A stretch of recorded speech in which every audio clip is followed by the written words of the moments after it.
the existing selling pressure in the GBPUSD pair is questioned from the recent exhaustion in the weekly chart.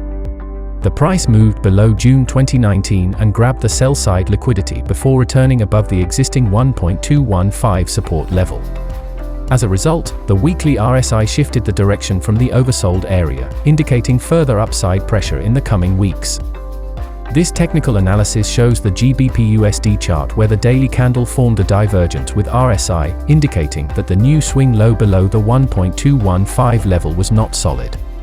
However, the post-FOMC bullish pressure failed to take the price above the dynamic 20 EMA and closed the week with a bearish candle.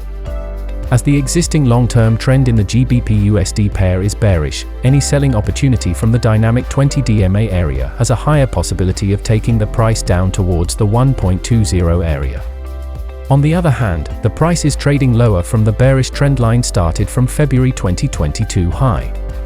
In that case, a recovery of the price above the dynamic 20 EMA would increase the possibility of grabbing retail liquidity from the trendline breakout.